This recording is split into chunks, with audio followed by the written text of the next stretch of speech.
자, 오늘은 예수님이 십자가에서 돌아가신 지 사흘 만에 살아나신 것을 기념하고 기억하는 부활주일입니다. 예수님의 부활에 대해서는요, 지금도 두 가지 의견이 있습니다. 부활하셨다, 부활한 게 아니다. 두 가지 의견이 지금도 있습니다. 성경에는 이 두 의견이 다 기록되어 있는데요. 특히 예수님이 부활하지 않았다는 한 가지 중요한 의견이 존재하게 된 과정을 오늘 읽었던 마태복음 28장 1절부터 15절까지를 쭉 읽어보면 예수님이 부활하지 않았다라는 의견이 만들어진 배경을 설명을 하고 있어요. 예수님께서 아리마다 요셉의 무덤에 장사된 후에 대제사장들은 예수님이 살아계실 때 본인이 이제 사흘 만에 부활한다는 얘기를 자주 했기 때문에 이제 경비병들을 보내서 무덤을 지키게 합니다. 이거죠. 제자들이 혹시 훔쳐갈까봐 무덤을 지키고 있습니다. 그런데 안식일이 지난 그 다음 날 새벽에 천사가 하늘에서 내려와서 무덤을 가로막고 있던 돌을 이렇게 굴려내고 그 돌 위에 이렇게 앉아 있어요. 근데 그 천사의 형상이 번개처럼 빛이 났고 옷은 눈처럼 아주 하였습니다. 아마 경비병들이 졸다가 갑자기 자기 눈앞에 나타난 천사를 보고 아마 기겁을 했겠죠. 너무 두려워하고 떨면서 거의 죽은 사람처럼 됐어요. 이 놀라운 경험을 한 후에 경비병 중에 몇 사람이 대제사장에게 찾아가서 그날 아침에 일어난 일들을 다 이 얘기를 했습니다. 장로들과 대제사장들은 긴급하게 회의를 합니다. 그리고 군인들을 매수를 해서 제자들이 밤에 와서 자기들이 잘 때 도둑질해 갔다고 말하라고 시킵니다. 돈을 많이 주고. 그리고 말합니다. 이 말이 총독에게 혹시 들려도 우리가 말을 잘해서 당신들에게 불이익이 가지 않도록 하겠다라고 얘기를 했어요. 자, 마태복음 28장 11절에서 15절을 한번 보겠습니다. 읽습니다. 시작. 여자들이 갈 때 경비병 중 몇이 성에 들어가 모든 된 일을 대제사장들에게 알리니 그들이 장로들과 함께 모여 의논하고 군인들에게 돈을 많이 주며 이르되 너희는 말하기를 그의 제자들이 밤에 와서 우리가 잘 때에 그를 도둑질하여 갔다 하라. 만일 이 말이 총독에게 들리면 우리가 권하여 너희로 근심하지 않게 하리라 하니 군인들이 돈을 받고 가르친 대로 하였으니 이 말이 오늘날까지 유대인 가운데 두루 퍼지니라. 많은 돈을 경비병에게 주니까 경비병들이 그 돈을 받고 유대 종교 지도자들이 시키는 대로 거짓말을 했어요. 그래서 이 거짓말은 유대인 가운데 두루 퍼져서 오늘날도 유대인들은 예수님이 부활한 게 아니라 예수님의 제자들이 시체를 훔쳐갔다고 말하고 있습니다. 자, 근데 성경을 보면 예수님의 부활에 대해서 명확하게 증언하고 있습니다. 부활의 광경을 증언하고 있고요. 그 다음에 성경에 보면 부활하신 예수님을 만났던 많은 증인들이 또 있어요. 그리고 예수님의 부활을 가장 확실하게 증언한다고 할 수 있는 것은 예수님이 잡혔을 때 제자들이 다 도망갔거든요. 그리고 어느 집에 숨어서 문을 다 걸어 잠그고 있었어요. 그런데 어쩐 일인지 예수님이 부활한 다음에는 조금의 두려움도 갖지 않고 사람들에게 나타나서 예수님이 부활했다라고 막 증거하기를 시작했어요. 이 제자들의 변화는 예수님이 진짜 부활하지 않았다면 절대로 일어날 수 없는 변화입니다. 그래서 도망갔던 제자들의 변화야말로 예수님께서 부활하셨다는 것을 가장 확실하게 증언하는 것이라고 할 수 있겠습니다. 십자가에서 우리의 죄를 대신 지시고 속죄의 제물이 되신 예수님은 그분이 살아계실 때 말씀하신 대로 죽은 지 사흘 만에 부활하셨습니다. 예수님 부활을 믿으시기 바랍니다. 오늘은 예수님이 부활하신 사실을 증명하기보다는 이미 우리가 부활을 다 믿고 있기 때문에 부활을 믿는 이들의 삶에서 반드시 따라와야 되는 것에 대해서 좀 말씀을 상고해 보도록 하겠습니다. 예수님 부활하셨어요. 3일 만에, 죽은 지 3일 만에 부활했습니다. 근데 예수님은 죽은 지 3일 만에 부활했다는 것으로 끝나진 않아요. 부활은 그렇게 끝나지 않습니다. 부활에는 훨씬 더 많은 의미가 있고요. 부활은 죽음 이전과 이후를 연결시킵니다. 그래서 부활에는 부활했다는 사실 하나만 있는 게 아니라 붙어 있는 게 굉장히 많습니다. 그렇기 때문에 예수님의 부활을 믿는다면 부활과 아울러 붙어 있는 게 많은데 그 중에 딱 부활만 믿을 수는 없어요. 진짜 부활을 믿으면 부활과 붙어 있는 것을 다 믿어야 됩니다. 다 믿어야 돼요. 근데 부활을 믿지만 부활에 붙어 있는 것을 믿지 않는다면 그것은 부활을 믿는 게 아니라 부활 교리를 그냥 알고 있는 것입니다. 기독교 교리, 예수님 십자가에 우리의 죄를 위해 죽었다, 죽은 지 3일 만에 살아났다. 교리를 아는 거하고요, 진짜 예수님이 부활했다는 사실을 믿는 것은 다릅니다. 진짜 부활을 믿는다면 부활에 붙어 있는 것도 같이 믿어야 돼요. 자, 그러면 예수님의 부활에 붙어 있는 게 뭘까요? 뭐가 붙어 있을까요? 예수님 부활했죠? 뭐가 붙어 있을까요?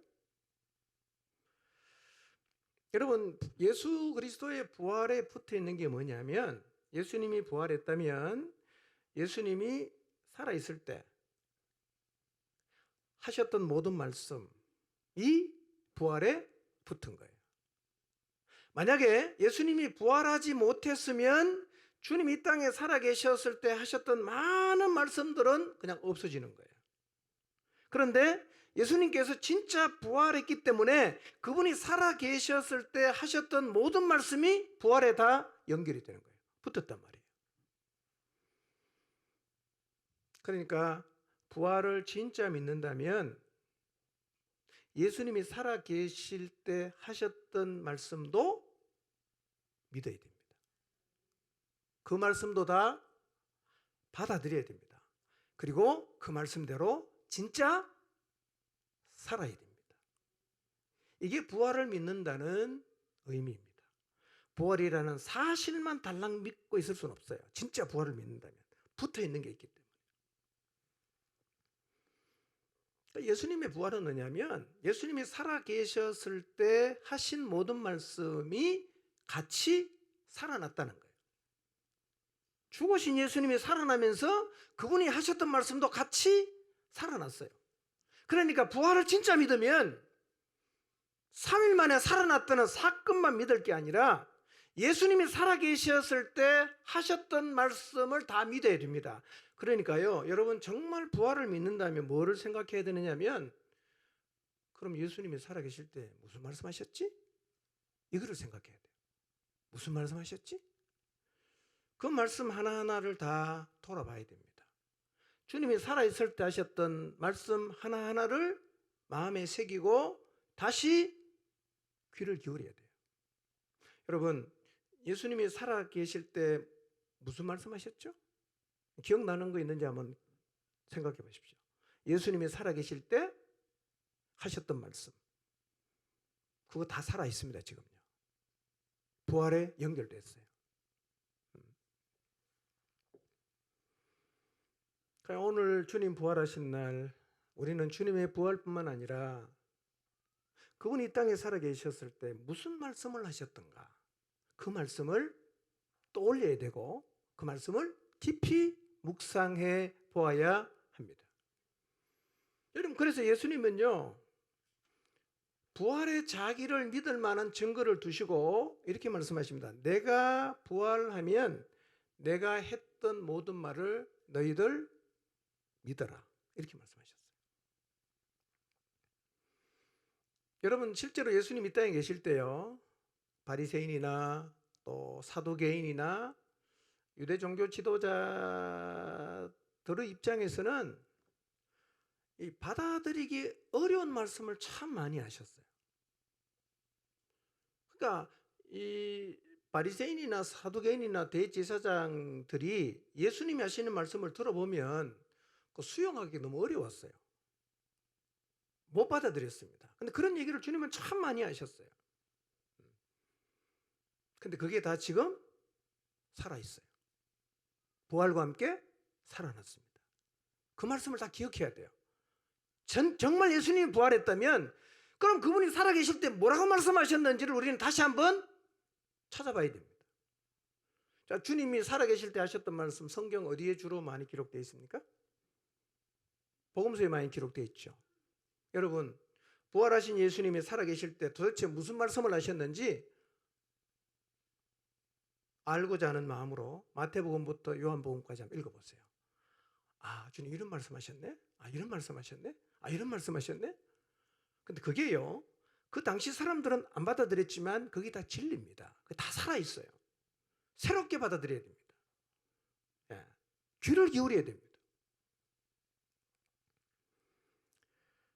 자, 주님이 이 땅에 계실 때 많은 말씀을 하셨는데요. 제가 간단하게 몇 가지만 좀 요약해서 여러분에게 소개하도록 하겠습니다. 이 말씀들은 우리가 다 믿음으로 지금 받아들여야 하는 말씀이에요. 예수님 이렇게 말씀하셨어요. 하나님이 자신의 아버지시고 자신은 하나님의 아들이다. 이런 말씀하셨어요. 이런 말씀은 자주 하셨습니다. 요한복음 3장에서는 이렇게 말씀하세요. 나는 하늘에서 내려온 자다. 이렇게 말씀하십니다. 하늘에서 내려온 자다. 요한복음 7장에 가면요, 이렇게 말씀하십니다. 나는 아브라함이 나기 전부터 있느니라. 이 얘기 듣고 바리새인들, 유대인들이 뒤집어집니다. 야, 너 나이 50도 안 됐는데 어떻게 아브라함이 나기 전부터 네가 있었다고 말하냐? 이렇게 얘기를 했어요. 예수님은 아브라함이 나기 전부터 있었다고 말합니다. 또 이렇게 말씀하세요. 모세가 광야에서 뱀을 든 것처럼 자기 자신도 십자가에 달릴 것인데 이런 자신을 믿으라고 말씀하십니다. 나 믿어야 된다. 그리고 계속 말씀하십니다. 나를 믿으면 너희가 영생을 얻는다. 근데 너희가 나를 믿지 않으면 하나님의 진노와 심판을 받게 된다고 말씀을 하셨어요.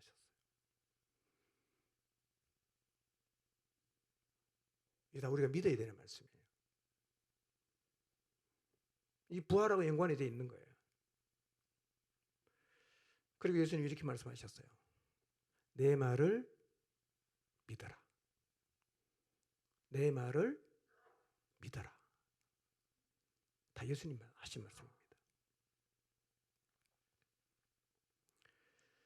그리고 예수님도 이렇게 말씀하셨어요. 자신은 죽은 지 사흘 만에 부활할 것이고 부활 후에는 하늘로 올라갈 것이다. 그리고 그곳에 가서 너희들을 위한 처소를 예비할 텐데 처소가 다 준비가 되면 내가 다시 와서 너희를 데리고 가서 내가 있는 곳에 너희도 있게 할 거다. 이렇게 말씀하셨어요. 처소가 예비되면 반드시 와서 내가 너희를 데리러 온다. 데리고 내가 있던 그곳에 너희도 함께 있게 하겠다. 라고 말씀을 하셨어요. 그리고 또 이렇게 말씀하셨어요. 아버지께서 심판을 나에게 맡겼다. 내가 세상을 심판한다. 그러나 나는 세상을 심판하러 온 자가 아니기 때문에 내가 심판하는 게 아니라 내가 한 그 말이 심판할 것이다. 이 말입니다. 내 말을 안 믿으면 심판받는다. 그 얘기입니다. 이거 다 예수님이 살아계셨을 때 하셨던 말씀이에요. 이 말을 바리새인들은 못 받아들였습니다. 이 말을 유대 지도자들은 도무지 수용할 수 없었어요. 요한복음 6장에서 예수님이 이렇게 말씀하십니다. 살리는 것은 영이니 육은 무익하다. 복음서에서는 이렇게 말씀하십니다. 좁은 길을 가라. 요한복음 15장은 이렇게 말씀하십니다. 너희가 내 안에 거해야 열매를 맺을 수 있다. 나를 떠나서는 너희가 아무것도 할 수가 없다. 이렇게 말씀하십니다. 내가 가면 너희에게 성령을 보내주겠다. 성령이 이미 오셨죠? 그리고 십자가를 앞두고는 이렇게 말씀하셨어요. 내 나라는 여기가 아니다. 이렇게 말씀하셨어요. 이게 다 예수님이 하신 말씀이에요. 이거 다 믿어야 됩니다. 믿으십니까? 이거 다 믿어야 돼요. 여러분, 그러나 예수님의 이런 말씀을 유대 지도자들이나 바리새인이나 사두개인들은 못 받아들였습니다. 그래서 유대 종교 지도자들은 공식적으로 예수님을 어떤 사람으로 규정했냐면 귀신 들린 사람이다 라고 규정을 했어요. 유대인들은 예수님 보면서 저 사람 귀신 들렸다 이렇게 생각했어요. 자, 성경을 한번 볼까요? 요한복음 7장 19절 20절입니다. 읽어봅니다. 시작.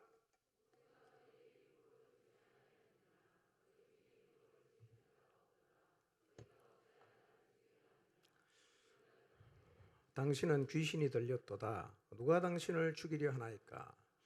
그러니까 예수님을 딱 보면 어떻게 규정했냐면 저 사람 뭐 들렸다? 귀신 들렸다. 이렇게. 귀신이 안 들렸으면 저런 말 할 수가 없다. 이렇게 생각했습니다. 자, 요한복음 8장 48절, 49절, 52절을 봅니다. 시작. 유대인들이 대답하여 이르되 우리가 너를 사마리아 사람이라 또는 귀신이 들렸다 하는 말이 옳지 아니하냐? 예수께서 대답하시되 나는 귀신 들린 것이 아니라 오직 내 아버지를 공경함이거늘 너희가 나를 무시하는도다.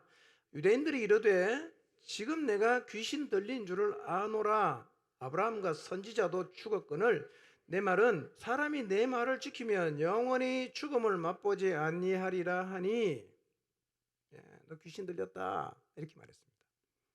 예수님 말씀을 받을 수가 없으니까 귀신 들린 자로 규정을 했어요. 자, 마태복음 12장 24절 보겠습니다. 시작. 이가 귀신의 왕 바알세불을 힘입지 않고는 귀신을 쫓아내지 못하느니라 하거늘. 예수님이 귀신을 쫓아내니까 뭐라고 얘기하느냐면 하나님의 능력, 성령 역사로 보는 게 아니라 저 사람은 귀신 들렸으니까 귀신의 왕 바알세불을 힘입어서 귀신을 쫓아낸다 라고 얘기했습니다. 요한복음 10장 20절 한번 볼까요? 읽습니다. 시작. 그중에 많은 사람이 말하되 그가 귀신 들려 미쳤거늘 어찌하여 그 말을 듣느냐 그랬습니다. 여러분, 예수님 당시에 많은 유대인들, 특히 유대 종교 지도자들은 예수님이 하시는 말씀을 받을 수가 없기 때문에 예수님이 귀신 들렸고 미쳤다고 생각했습니다.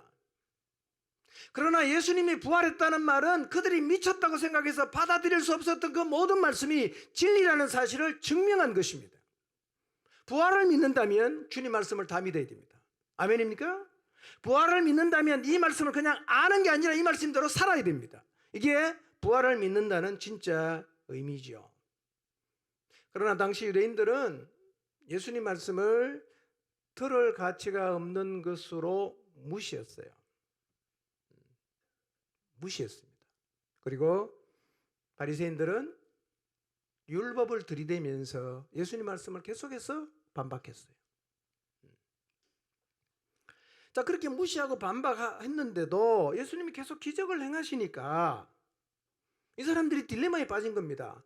귀신 들린 사람으로 규정을 했는데 자기들이 생각해도 귀신 들린 사람이 할 수 없는 일을 자꾸 하시니까 귀신 들렸다고 그냥 막 막무가내로 몰아붙이기도 그렇고 그렇다고 그걸 부정하려고 하니까 또 그것도 안 되고 굉장히 딜레마에 빠진 거예요.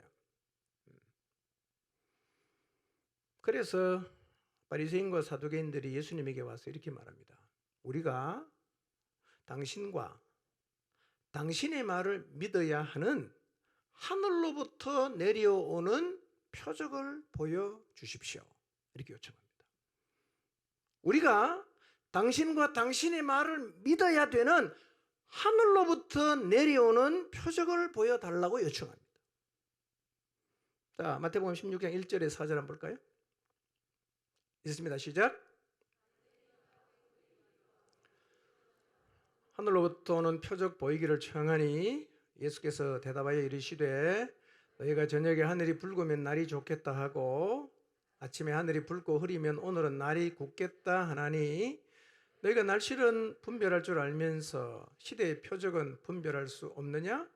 악하고 음란한 세대가 표적을 구하나 요나의 표적밖에는 보여줄 표적이 없느니라 하시고 그들을 떠나가시니라. 자, 표적이 뭐냐면 예수님이 하나님의 아들임을 증명하는 기적을 의미합니다. 그걸 표적이라고 그래요. 근데 사실은요, 예수님은 자기가 하나님의 아들이라는 표적을 많이 보여줬어요. 유대인들이 가장 쉽게 받아들이고 이해할 수 있는 표적이 뭐냐? 메시아 표적은 소경이 눈을 뜨는 거였습니다. 그 다음에 못 듣는 사람이 듣는 거였습니다. 그리고 예수님은 사람이 할 수 없는 많은 기적을 행하셨어요. 마시는 것처럼 오병이어 사람이 할 수 없는 거잖아요. 바람과 바다를 잔잔케 하시는 거, 지금도 못 고치는 중풍병을 고치고 문둥병을 고치고 이런 거. 네. 그러니까 자기가 하나님의 아들이라는 표적을 많이 보여줬어요. 근데 주님이 하시는 말씀을 받을 수 없으니까 그거를 받으면 인정을 해야 되잖아. 그러니까 받을 수도 없고 안 받을 수 없는 딜레마에 빠져 있으니까 주님을 만나면 계속 뭘 보여달라 그럽니까? 계속 표정만 보여달라는 거예요. 보여주면 안 믿고 또 보여주세요. 보여주면 또 보여주세요. 그래서 예수님이 하시는 말씀이 뭐냐면 악하고 음란한 세대가 표적을 구하나 요나의 표적밖에는 내가 보여줄 게 없다. 그리고는 가버렸어요. 자, 누가복음 11장 29절에 32절 한번 읽어보겠습니다. 읽겠습니다. 시작. 무리가 모였을 때에 예수께서 말씀하시되 이 세대는 악한 세대라 표적을 구하되 요나의 표적밖에는 보일 표적이 없나니 요나가 니느웨 사람들에게 표적이 됨과 같이 인자도 이 세대에 그러하리라. 심판 때에 남방요왕이 일어나 이 세대 사람을 정죄하리니 이는 그가 솔로몬의 지혜로운 말을 들으려고 땅끝에서 왔음이거니와 솔로몬보다 더 큰 이가 여기 있으며 심판 때에 니느웨 사람들이 일어나 이 세대 사람을 정죄하리니 이는 그들이 요나의 전도를 듣고 회개하였음이거니와 요나보다 더 큰 이가 여기 있느니라 그랬어요. 똑같은 말씀하시죠. 너희가 나에게 증거를 달라 표적을 보여달라고 하는데 요나의 표적밖에는 내가 너에게 보여줄 게 없다 이렇게 말씀을 하셨는데요. 요나의 표적이 뭡니까? 요나의 표적이 요나서를 읽어보면요, 선지자 요나는 하나님께서 너 아수르의 수도인 니느웨에 가서 심판을 선포해라 이렇게 말씀하셨어요. 회개를 선포하라. 근데 요나는 적국인 아수르의 수도를 가고 싶지 않아요. 그래서 하나님 말씀을 거부하고 배를 타러 가서 니느웨에 오는 반대로 가는 다시스로 가는 배를 딱 탔습니다. 그리고는 모든 걸 잊고 잠을 자기 위해서 배 밑창으로 내려가서 잠을 잡니다. 깊은 잠을 자고 있는데 배가 출발한 지 얼마 안 돼서 큰 폭풍이 일어나고 점점 폭풍이 심해집니다. 배가 거의 깨질 정도로 풍랑이 심해지니까 사공들이 두려웠어요. 사공과 배 타고 있던 모든 사람들이 자신의 신을 막 불러서 도움을 요청합니다. 그래도 풍랑이 그치지 않으니까 배를 가볍게 하려고 배 안에 있는 짐들을 바다로 막 집어 던지면서 어쨌든 배가 침몰하는 것을 막으려고 노력을 하고 있어요. 선장이 여기저기 다니다가 배 밑창에 내려가 보니까 이 정신없는 상황에서 자고 있는 사람이 있어요. 누가 도대체 자는가 봤더니 그가 바로 요나였어요. 꽤 많이 흔들렸을 텐데 자고 있어요. 선장이 요나를 깨우면서 말합니다. 이 지금 상황이 얼마나 다급한데 여기 자고 있냐고. 당신의 신에게 기도 좀 하라고. 그래서 요나가 배 밑창에서 위로 올라옵니다. 모든 노력에도 풍랑이 멈추질 않으니까 사람들이 누구 때문에 이런 재앙이 우리에게 왔는가 그걸 알기 위해서 제비를 뽑았어요. 근데 누가 뽑혔어요? 요나가 뽑힌 거예요. 여러분, 제비는 누가 걸리게 하느냐면 하나님이 걸리게 하거든요. 로또 자꾸 사지 마세요. 자, 요나가 제비를 뽑았는데 자기가 딱 걸렸어요. 그래도 명색이 선지자잖아. 이런 상황을 경험하면서 요나는 이 풍랑이 왜 왔는지를 딱 직감합니다. 아하, 나 때문에 왔구나. 알았어요. 그래서 요나가 말합니다. 나를 들어 바다에 던지시오. 그러면 풍랑이 잠잠해질 겁니다. 여러분, 아무리 그래도 그랬지 내 살겠다고 멀쩡한 사람 바다에 어떻게 던집니까? 그래서 어쨌든 간에 이 풍랑을 한번 어떻게 극복해 보려고 애써 노력했지만 도저히 안 돼. 그래서 미안하다고 하면서 요나를 바다에 던져버린 겁니다. 근데 거짓말같이 요나를 던지고 나니까 풍랑이 갑자기 멈춘 거예요. 근데 하나님이 큰 물고기를 예비하셔서 요나를 삼키게 하십니다. 요나를 삼킨 그 고기가 사흘 동안 여기저기를 다니다가 육지에 사흘째 확 터인했어요. 근데 여호와의 말씀이 두 번째로 요나에게 임합니다. 요나가 이제 하나님 말씀대로 일어나서 니느웨로 갑니다. 니느웨는 크기가 얼마냐? 사흘쯤 걸어가야 되는 정도의 크기예요. 그런데 요나는 사흘을 가야 다 도울 수 있는 니느웨 성읍을 하루길만 딱 갑니다. 하루길만 딱 걸어가면서 40일이 지나면 니느웨가 무너질 것이다 이렇게 외쳤어요. 여러분, 3일을 가야 되는 성을 하루만 딱 돌았다는 얘기는 어떻게 했다는 겁니까? 대충 했다는 겁니다. 그 성 회개하는 거 별로 요나는 원치 않아. 대충 가서 그냥 회개하라고, 이 성 40일 지나면 무너진다고 얘기를 했어요. 자, 요나 3장 1절 4절 한번 보겠습니다. 시작. 이르시되 일어나 저 큰 성읍 니느웨로 가서 내가 내게 명한 바를 그들에게 선포하라 하신지라.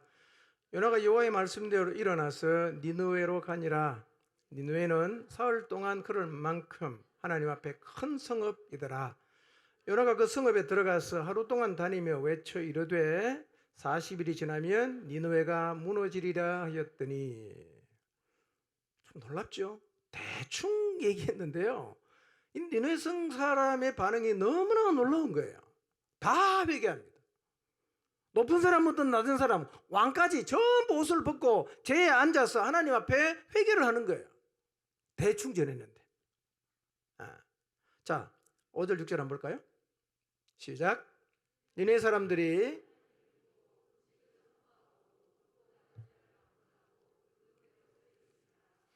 꾀리 니느웨 왕에게 들림에 왕이 보좌에서 일어나 왕복을 벗고 굵은 베옷을 입고 제위에 앉으니라 그랬어요. 여러분, 니느웨 사람들은요, 어쩌면 함량미달처럼 보이는 이 요나가 전하는, 요나가 대충 전했던 이 말씀을 듣고 다 뭐합니까? 회개했어요. 니느웨 사람들은 요나의 말을 들었다는 겁니까? 안 들었다는 겁니까? 들었다는 거죠. 자, 예수님은요, 요나가 한 얘기를 니느웨 성 사람은 다 들었어요. 그러면 예수님이 이 땅에 오셔서 내 말을 들어야 된다라는 표징을 어디에 두셨어요? 부활에 두셨단 말이에요. 부활에. 그러면 예수님께서 부활을 했다면 예수님 말씀을 우리가 들어야 됩니까? 안 들어야 됩니까? 들어야죠. 부활을 믿는 사람은 예수님의 모든 말씀을 믿어야 한다는 표적을 가지고 있는 거예요. 자, 예수님 하신 모든 말씀을 믿어야 된다. 근거가 뭐냐? 예수님 부활하셨어. 이거란 말이에요. 그 부활하고 예수님이 이 땅에 살아계실 때 하셨던 말씀은 다 어떻게 돼 있어요? 다 붙어 있죠. 그러면 부활을 믿는다면 주님이 부활했다는 사실과 아울러 예수님이 이 땅에서 하셨던 모든 말씀도 똑같이 어떻게 돼요? 믿어야 됩니다. 믿어야 돼요. 여러분, 그렇다면 우리가 관심을 가져야 될 건 이거예요. 주님이 살아계실 때 무슨 말씀을 하셨는가? 이걸 여러분이 한번 확인해 보시길 바랍니다. 그리고 그 말씀을 정말 여러분의 마음속에 깊이 담으십시오. 다 그대로 됩니다. 여러분이 정말 부활을 믿는다는 말은 예수님이 하셨던 모든 말씀이 살아있음을 믿는 것이기 때문에 부활을 믿는다면 니느웨 성 사람이 요나의 말을 듣고 회개했잖아요. 똑같이 우리도 예수님 말씀도 어떻게 해야 돼요? 회개해야 되는 거예요. 니느웨 성 사람이 요나의 말을 받아들였던 것처럼 우리가 진짜 부활을 믿는다면 예수님 모든 말씀을 받아들여야 됩니다. 내가 이 주님 말씀대로 순종 안 하고 살았구나. 순종하지 않은 삶을 주님 말씀 앞에 서서 회개를 해야 된단 말이에요. 자, 누가복음 11장 32절을 다시 한번 볼까요? 읽어보겠습니다. 시작.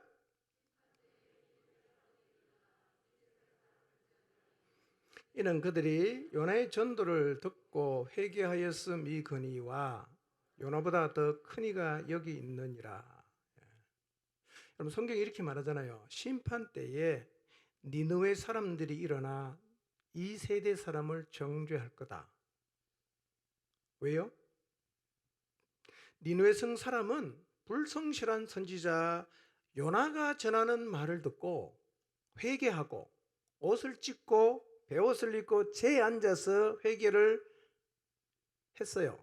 그런데 우리는 요나보다 훨씬 크신 하나님의 아들 그분이 직접 와서 우리에게 복음을 전했는데도 우리는 복음을 거부하고 우리는 복음을 받아들이지 않았기 때문에 이런 우리를 보고 니느웨 사람들이 와서 야, 우리는 요나 같은 선지자 얘기 듣고 다 회개했는데 니네는 요나보다 훨씬 큰 하나님의 아들이 와서 얘기했는데 왜 회개를 안 하냐라고 정죄할 거라는 거예요. 여러분, 우리가 부활을 믿는다면 예수님이 이 땅에 살아계실 때 하셨던 말씀을 반드시 우리가 믿음으로 받아들여야 되고 그 말씀대로 살아야 되고 그 말씀대로 살지 않은 것을 회개해야 됩니다. 여러분, 부활하신 예수님이 전해주신 말씀을 받아들이지 않는 것이 얼마나 심각한가 심판의 날에 가면 알 거예요. 그때 니느웨 사람들이 주님 말씀을 거부하고 듣지 않은 사람들을 정죄할 겁니다. 너네는 벌을 받아 마땅하다. 하나님의 아들이 와서 직접 얘기했는데 너희가 끝까지 안 믿었으니까 너희는 심판받는 게 마땅하다라고 니느웨 성 사람들이 일어나서 이 시대 사람을 정죄할 거예요. 여러분, 부활하신 예수님이 전해주는 말씀을 받아들이지 않는 게 얼마나 심각한가 하는 것을 마음에 새기시기를 바랍니다. 여러분, 부활의 표적을 기념하는 이 아침,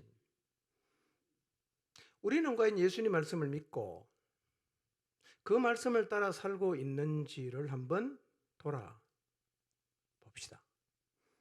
나는 예수님 말씀 믿고 있는가? 나는 예수님 말씀 따라 살아가고 있는가? 한번 생각해 보세요. 여러분, 예수님 말씀대로 살고 계십니까? 여러분, 우리가 안고 있는 고민은 사실은 늘 같습니다. 우리가 신앙에 대해서 심각하게 고민하는 것 같지만요, 사실은 우리의 고민은 똑같은 게 늘 반복이에요. 우리의 고민이 뭐냐?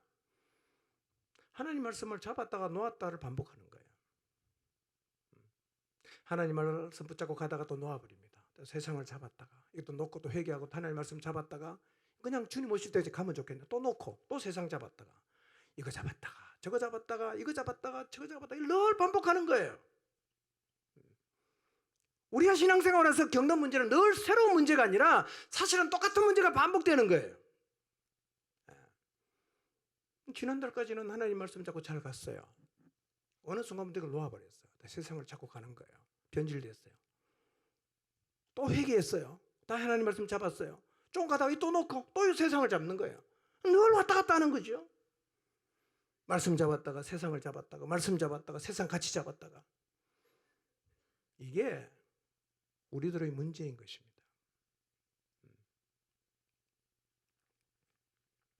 여러분, 세상에는 예수님 말씀만 우리 귀에 들리는 것이 아닙니다. 얼마나 많은 얘기가 세상에 떠돌아다닙니까? 친구 만나고 학교 교수를 만나고 전문가를 만나고 여기저기 다니면서 사람 만나서 얘기를 들어보세요. 책을 읽어보시고 유튜브 한번 들어보세요. 별의별 얘기가 다 떠돌아다니죠.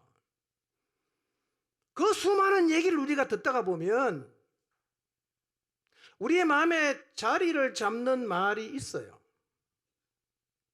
어느 순간 하나님 말씀이 아닌 다른 것이 내 마음의 자리를 탁 잡아요. 그럼 그때부터 그 말씀이, 그 말이, 그 내용이 무엇이든지 간에 그 말이 내 삶에 영향을 줍니다. 그게 나를 이제 끌고 가는 거죠. 그러니까 지금 내 마음에 어떤 말이 자리를 잡고 있느냐에 따라서 우리의 삶의 자세가 달라지는 거예요. 정말 많은 얘기들이 떠돌고 있죠. 우리가 잡은 얘기는 다 달라요. 똑같은 장소에서도 받아들이는 건 다 다릅니다. 다 뭔가를 담아놨어요. 여러분 기억하십시오. 세상에 떠도는 셀 수 없는 많은 이야기들 가운데 아무 것이나 내 마음에 드는 대로 잡으면 되는 게 아닙니다. 우리는 진리를 잡아야지 아무거나 잡으면 안 돼요. 여러분, 세상에 거짓이 얼마나 많은지 아십니까?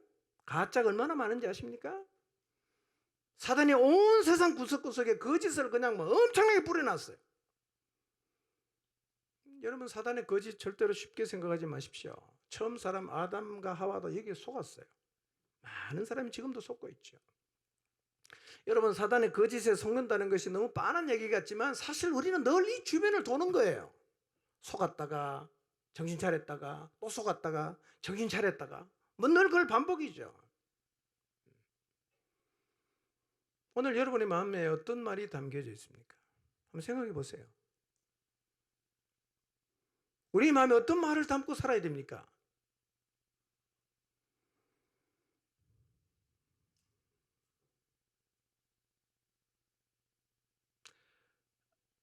우리가 예수님을 믿는데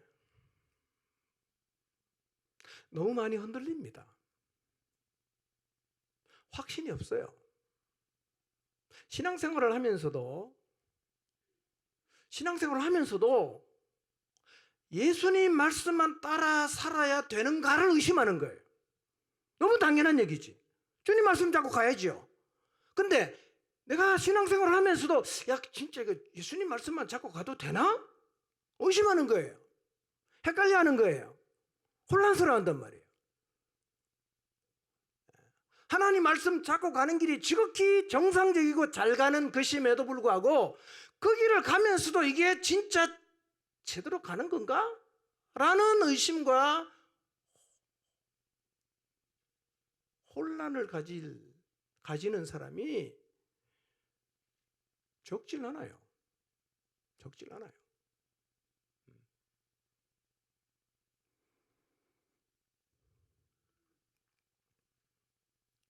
그래서 하나님 말씀을 반신반의합니다. 그러니까 믿음의 길에 들어선 것 같은데 믿음의 길을 달려가지 못하는 거예요. 반신반의하니까. 자꾸만 주춤거립니다. 가다가 자꾸 멈춰요. 그리고 어떤 사람은 아예 그 길을 벗어나 버립니다.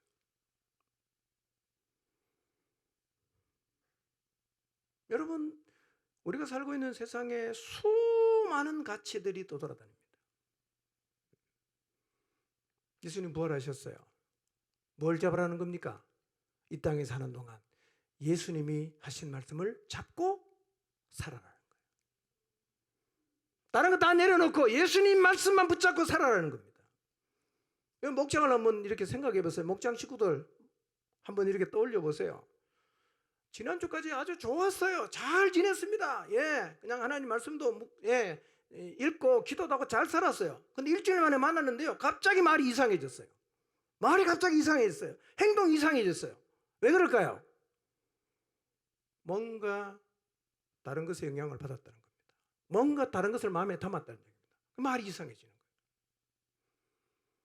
거예요. 사실은 우리의 삶이라는 것은 그게 자꾸 반복이 되는데요, 반복이 되는 게 잘한다는 얘기가 아니라, 잘하는 게 아니지만 그걸 우리는 자꾸 반복해요.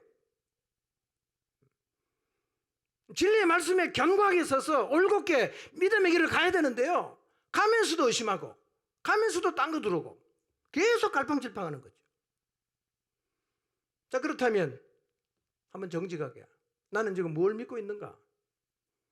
난 지금 무엇에 영향을 받고 있는가? 한번 생각해 보십시오.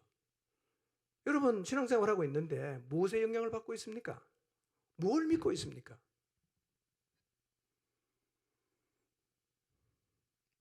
오직 예수님 말씀만 붙잡고 계십니까? 오직 하나님 말씀에만 영향을 받고 있습니까? 아니면 자꾸만 다른 것에 영향을 받고 있습니까? 교회를 다니면서요, 예수님 말씀이 아닌 다른 것에 영향을 받는 사람이 있어요. 제가 지금 말씀드리는 이런 것들은 여기 계신 분의 영향을 받지 않으리라고 제가 믿습니다.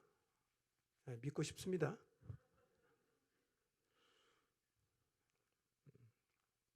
다만 이런 생각을 갖고 신앙생활을 하는 사람이 있습니다. 죽으면 끝이지, 천국 같은 게 어디 있어? 그런 거 없다. 그래 믿어도 교회 나올 수 있어요, 여러분. 단체가 좋아서 나올 수도 있고요, 여러 이유로 외로워서 나올 수도 있고요. 교회에서 하는 말 다 듣지 말고 네가 알아서 해. 이런 생각 가지고 교회 다닐 수 있어요. 인생은 즐기고 누리고 사는 게 최고야. 너무 신앙생활에 매이지 마. 이런 얘기. 내 가정 잘 챙기는 게 제일 중요하지. 그게 최고 중요해. 굳이 힘들어 가면서까지 신앙생활은 안 해도 괜찮아. 이런 생각을 믿는 사람은 절대로 힘들게 주님 안 따라갑니다. 아주 지혜롭죠. 아주 지혜롭죠.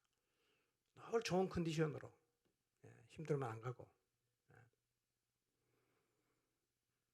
누가 뭐라고 해도 내 인생은 내가 챙겨야 돼요. 하나님 밥 먹여주냐? 결국은 내 인생은 내가 챙겨야 되는 거야. 이런 생각. 이렇게 세상에 떠다니는 거짓의 영향을 받는 사람이요, 제가 볼 때는 적지 않습니다. 어쩌면 이런 사람들로 교회 안이 가득 채워져 있는지도 몰라요. 이런 영향은요, 내면에서 받거든요. 크게 표시가 안 납니다. 아주 지혜롭게 컴프로치 할 수 있어요. 속내를 안 드러내고. 다 표시가 납니다. 결국은요, 마음에 내가 담은 것에 영향을 받는 거죠. 내가 담은 것에 영향을 받습니다. 뭘 담고 있냐, 내가. 부활을 믿는다면 뭘 담으라는 거예요? 하나님 말씀을 진짜 담으라는 거예요. 부활을 믿는다면 예수님 말씀을 담고 살아야 된다, 이런 얘기입니다. 그런데 그리스도인임을 자처하면서 예수님 말씀이 아니라 세속의 가치나 철학의 영향을 받아서 하나님 말씀과 상관이 없거나 정반대가 되는 모습으로 사는 사람이 있는데, 이런 사람을 가르쳐서 영적으로 병들었다 그러는 거예요. 병든 거예요, 그게요. 여러분, 영적으로 병들면요, 말씀 아무리 들어도 말씀대로 사는 게 아니라 자기 안에 있는 생각대로 삽니다. 어떤 말씀을 들어도 자기 방향대로 갑니다. 이게 병든 거예요. 여러분 혹시 영적으로 병들지 않았는지를 한번 돌아보시기를 바랍니다. 병들었다는 얘기는 다른 게 내 안에 들어와 있고 내가 그걸 믿고 있다는 얘기인데요, 여러분 예수님 부활하신 이 아침에 내가 지금까지 예수님 말씀에 잡았던 거 다 내려놓고 오직 예수 그리스도의 말씀만 잡음으로 영혼의 병이 치유되는 은혜가 있기를 바랍니다. 진리의 말씀만 잡으면 영혼의 병 고쳐집니다.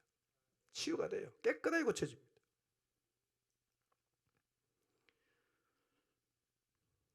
세상에 떠도는 거짓이 너무 많아서 우리가 계속 흔들리는데요. 이제 주님께서 부활을 통해서 하나님 말씀이 진리고 하나님 말씀이 살아있는 거 우리한테 확인시켜 줬으니까 이제는 주저하지 말고 예수 그리스도의 말씀만 붙잡으시기를 바랍니다. 여러분, 니느웨 성 사람이 요나가 전하는 하나님 말씀 듣고 회개했잖아요. 요나가 전하는 불성실한 요나의 말 듣고 회개했는데 요나보다 훨씬 더 크신 하나님의 아들이신 예수 그리스도의 말씀 앞에 우리가 반응을 해야 합니다. 그 말씀 받아들여야 되고요. 그 말씀 앞에 회개해야 됩니다.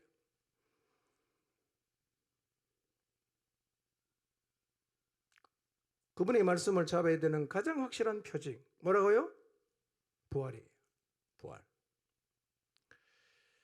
여러분, 정말 부활을 믿는다면 그분의 모든 말씀이 사실임을 다시 한번 마음에 깊이 새기십시오. 그리고 모든 의심과 갈등과 주저함을 다 내려놓고 세상 여기저기서 들리는 얘기에 흔들렸던 마음을 회개하고 예수님의 말씀을 확신으로 잡으시기를 바랍니다.